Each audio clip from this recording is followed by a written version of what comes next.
Greetings from Costa Rica. I hope you're doing well. My name is Matt Rosensteel.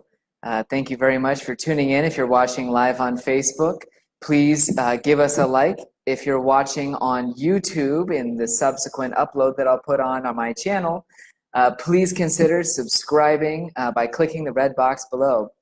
I'm broadcasting live here from the offices of Latitude 10 here in Playa Junquillal, Costa Rica. Junquillal is just 30 minutes south of Tamarindo. And as I said, my name is Matt Rosensteel. I work with Coldwell Banker Tamarindo Realty in Playa Tamarindo. I've lived in Costa Rica for 10 years, starting first as a Peace Corps volunteer in 2008, 9, and 10, and subsequently working with a bunch of community organizations, real estate, etc. over the last 7.5 years. Today, my topic is one of the least exciting topics, perhaps, but one of the most important if you're considering either visiting or purchasing property here in Costa Rica: the government. Today, just as always with these videos, I aim to give you very simple, straightforward, honest, and accurate information so that you get a basic understanding of how things work here in Costa Rica. As always, my videos come with a caveat that this is not legal advice and that before purchasing property down here, you should consult an experienced realtor and your attorney. That being said, let's head on in to see exactly what we're going to talk about today regarding the Costa Rica government.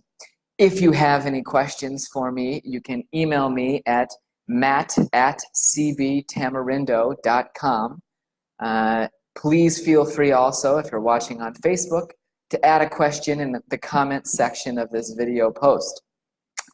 Today, the four topics that I'm going to cover about the Costa Rica government are going to be, first of all, the structure, just generally talking about how Costa Rica's government is set up.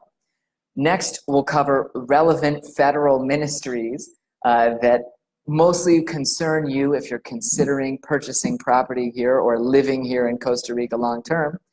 Then we'll cover specifics about the municipality in which you live. And finally, we'll talk about the community level of government or the lack thereof here in Costa Rica. So let's get started right in with the Costa Rican government structure. It's important to understand that there are only two levels of Costa Rican government that have any importance. There's the federal government, the central government seated in San Jose, the capital of Costa Rica. The federal government is a multi-party system with a legislature, executive branch, judiciary power, just like in the United States. Those three branches are the same. Obviously, the multi-party system is something more that you see in Europe or Canada than in the US. And aside from the federal government, that national level, the only other government with meaningful purpose here in Costa Rica is at the municipal level, or the county level, or canton in Spanish. So you've got federal and municipal. Costa Rica is divided up into 82 cantones, which you could translate as cantons or counties. Regardless, they're all about the size of a U.S. county. If you remember that Costa Rica's total land area is about the size of West Virginia. And those 82 municipal governments have a lot of important administrative functions, and really outside of the federal and municipal levels, there is no government. The provincial level at the province government was the last remaining vestiges of any province officials were dissolved in 1998. So in brief, that's the Costa Rica government structure. When we're talking about the national government, obviously in a country such as Costa Rica, which has a very strong socialist leaning, the federal government is enormous. It employs a huge sector of the population, and it plays an extremely vital role in daily lives for people down here. Some of the relevant ministries, just to pick a few that I want to talk about, that will mainly be relevant to you if you're considering visiting or buying property here. First of all, the three most important ministries you would deal with are AYA or AIA, ICE or ICE, and the CCSS or the Caja Costarricense de Seguro Social. Simply put, AIA, as I discussed in my last episode about water, AIA is the national ministry overseeing the administration of water in the country. It has an extremely important role here because the government has essentially declared water a fundamental human right, and they strictly regulate how water is distributed, who has a right to sell water, the prices for water, and on and on. AIA is a very powerful ministry because obviously water is such a central component of life, but also because it is so strictly controlled here from the national level down. ICE, or the Instituto Costarricense de Electricidad, was previously a 100% government entity and still continues to be controlled by the government, although recently ICE, which used to have a 100% monopoly on telecommunications and electricity production in the country, their telecom industry was opened up to foreign competition, or rather to competition in general. So you'll see that whereas many people who have been here for 10 or 20 years were accustomed to their only phone provider being ICE, now there are actually various providers from whom you can buy a cell phone, set up your internet service, and on and on. ICE continues to be the producer of electricity in the company. There are smaller cooperatives in different regions. In my part of the country, Guanacaste, which is the western province, including the Nicoya Peninsula, a local cooperative purchases electricity in bulk from ICE and then distributes it among the province. Their name is Cope Guanacaste. You'll find in most places in Costa Rica, the electrical provider, if it's not directly ICE, the electrical provider will be one of those cooperatives who's buying electricity from them and distributing it in a network locally.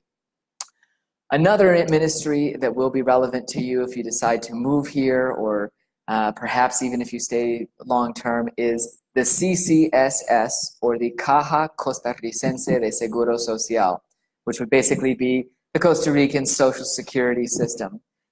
The CCSS is the ministry that operates the public health care system here in Costa Rica. You can also learn more about healthcare in a previous episode that I did covering some specific questions for foreigners about healthcare.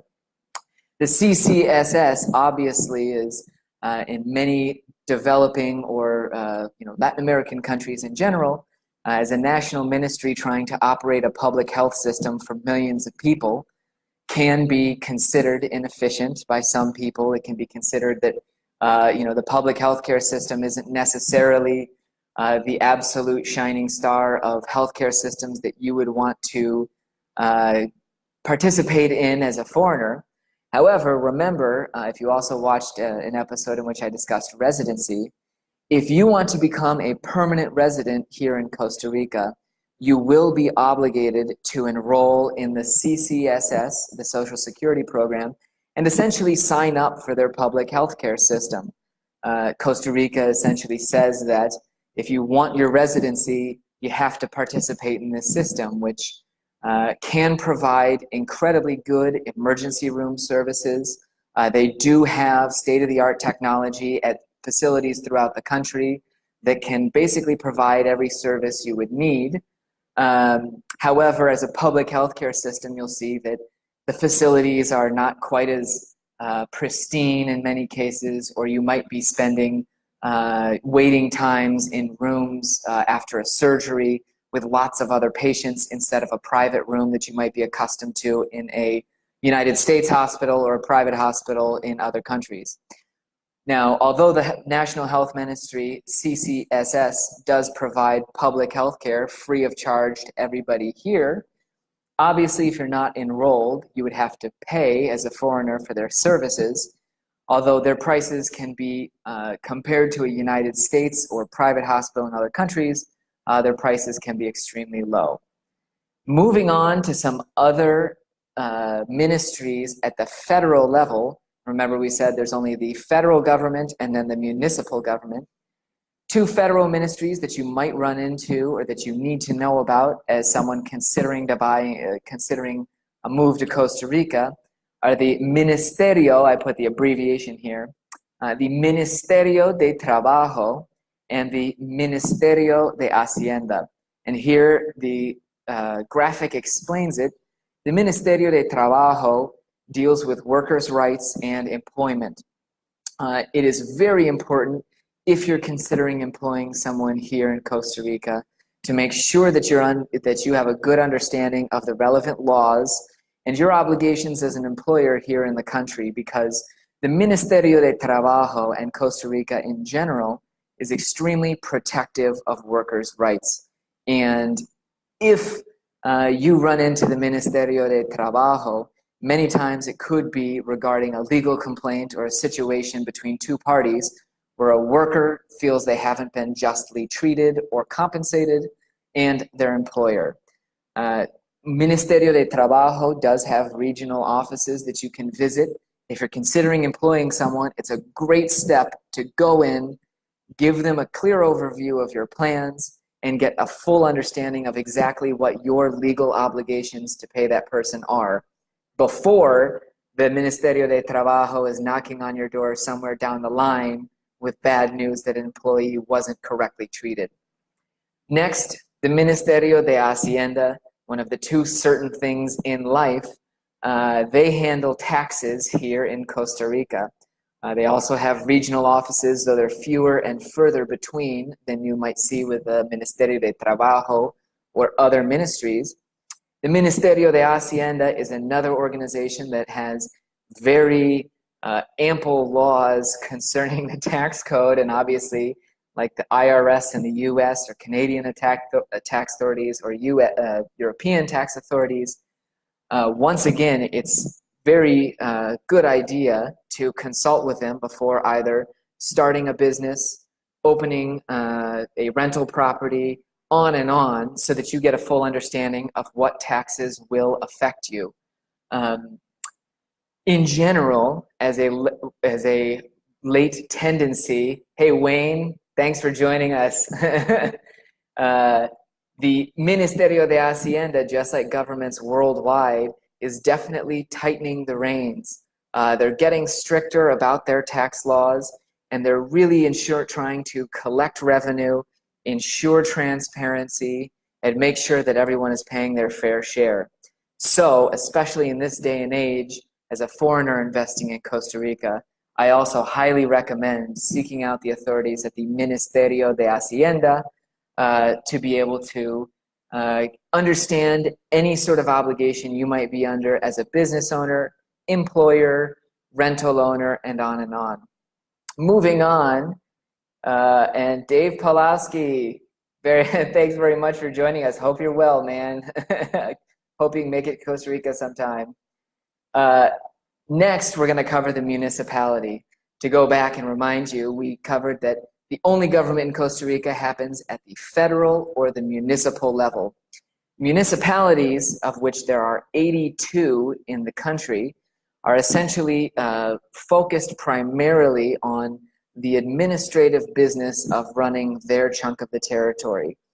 If you need a health permit to start a restaurant, for example, if you need a construction permit to build your home, or any other kind of operating permit for a business, that will be through the municipality.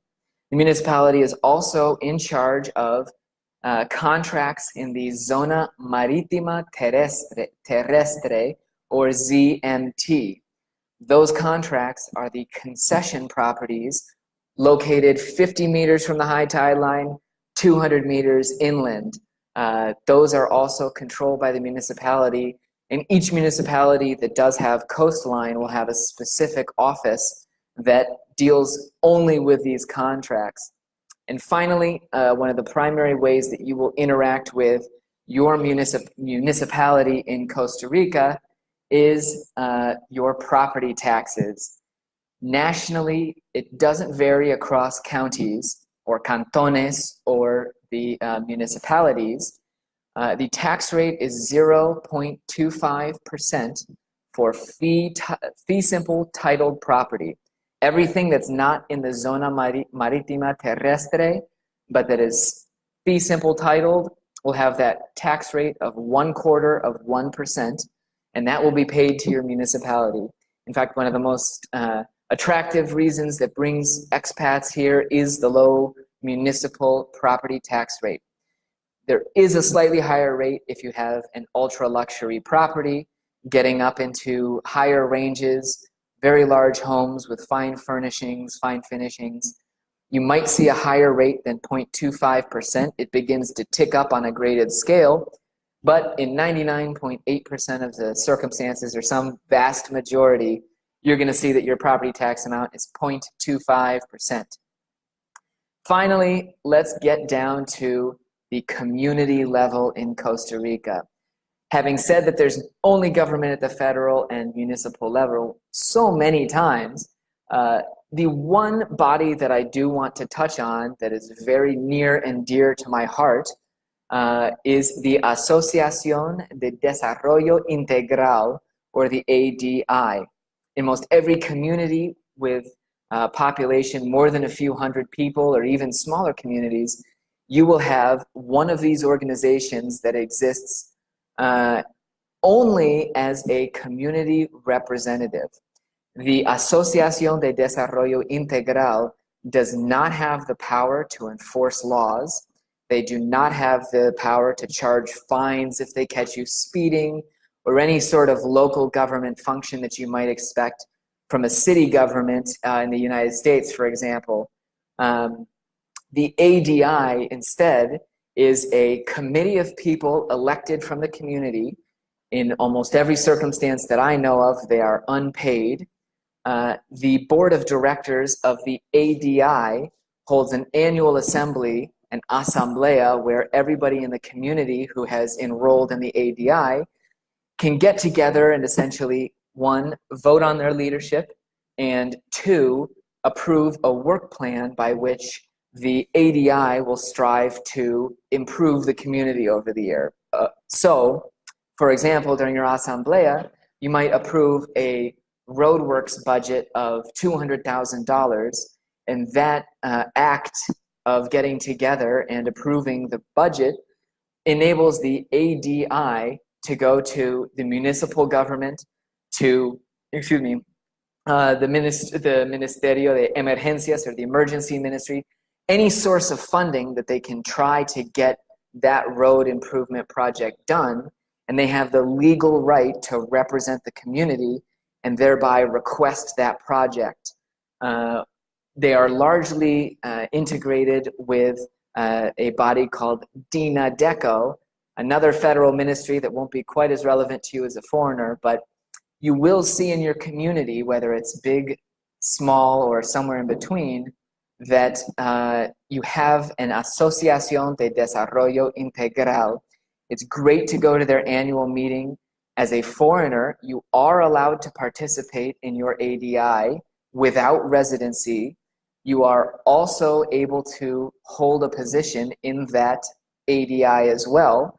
The reason I said these are near and dear to my heart as a volunteer in Peace Corps, lots of our work was trying to coordinate with ADIs in very small, poorer rural communities to try and help them accomplish their goals, solicit projects for their community, and advance the community initiatives through their opportunity.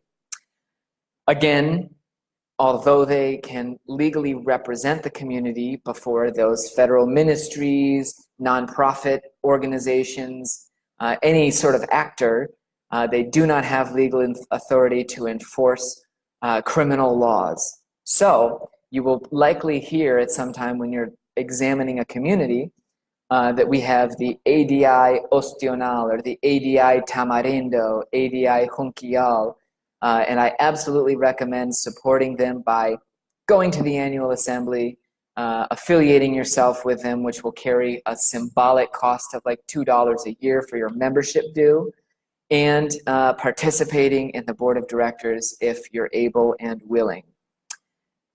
If anybody has any questions, feel free to send me an email. My name, again, is Matt Rosensteel. You can contact me at matt@cbtamarindo.com. You can also post your question in the comments section here of the Facebook Live broadcast. Or if you're watching on YouTube, please feel free to post a question there in the comments. Email me. I'm more than happy to help. And I'm also looking for ideas to continue producing videos. Whatever question you might want to see as the future subject of a Costa Rica FAQ or whatever I'm doing here, whatever you want to call it, just let me know what subject would interest you. I look forward to hearing from you. Thanks very much for tuning in. And without any further ado, I will go ahead and wrap up this live broadcast here from Costa Rica. Thank you and have a great day.